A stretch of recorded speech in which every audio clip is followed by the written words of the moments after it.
Hello and welcome to MMOFTW for April 20th, 2014. I'm your host, Bill Murphy, and this is the week that was in the top MMO news stories. What does Orange County choppers have to do with Warcraft? When is Neverwinter's Curse of Icewind Dale going to launch? What new trouble is ESO running into with bugs this week? And is CCP's World of Darkness cancelled? Watch on to find out, because this is MMOFTW. A new venture between Blizzard Entertainment and motorcycle legend Paul Jr. has resulted in a web series called Azeroth Choppers. Team Alliance, led by Chris Metzen, and Team Horde, led by Sam Didier, are charged with faithfully recreating World of Warcraft bikes during the ongoing series. Ultimately, it'll be the players and viewers who vote to see which bikes makes it into the official game, but it pretty is kinda sure, actually, to see the OCC and Blizzard team up on this marketing bonanza. Whether or not it actually fits within the lore, who cares at this point, right? Cryptic Studios and Perfect World Entertainment have announced that the next Neverwinter module, Curse of Icewind Dale, will be released on May 14th. The new module brings a new zone, a new currency resource, 2 competing factions, and much more into Neverwinter. Actually, there's a total of 3 new zones if you include the city. Yeah, there's a lot of new content, folks. That's the iconic Icewind Dale location, 2 new opposing factions that will battle within those Icewind Dale regions, open world PvP in specific locations throughout Icewind Dale, and the new Hunter Ranger Paragon path, as well as new gear and all this other stuff, a new crafting resource called Black Ice. We'll bring our full review of the new module after it launches in mid-May. The Dark Age of Camelot and Ultima Online teams from Broadsword have officially announced that they are both now part of the Steam Greenlight campaign in order to bring the titles to the gaming platform.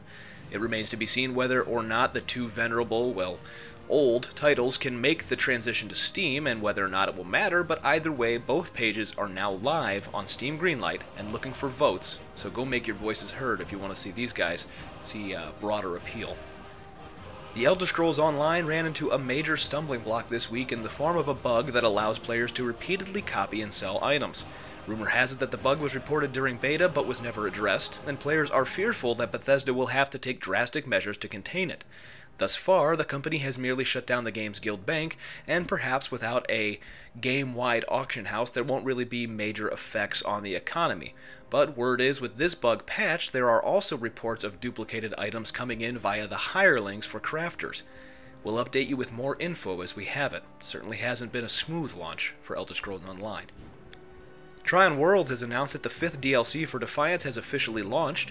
Called Architect Revolution, the new content brings a ton of new features for free players, including an increased ego rating cap. Ego rating progression has been overhauled. There are expert co-op maps, dynamic event scaling, and much more. Subscribers will also receive the Chimera Architect Kit, access to daily Chimera contracts, and much more. That's if you buy the DLC for $9.99. And lastly, CCP Games has announced that the cessation of production of World of Darkness is complete. As a result of the stoppage, over 50 employees in CCP's Atlanta-based studio have lost their jobs. Remaining staff will be assigned to other positions on existing titles. It seems that World of Darkness was just too ambitious for CCP after all this time, and our thoughts and prayers go out to all the staff affected who are now looking for jobs in the industry once more.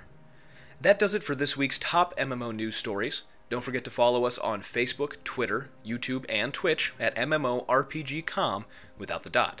You can find me on Twitter at TheBillMurphy. Thanks for watching, see you next week, and as always, don't let a bad pug get you down.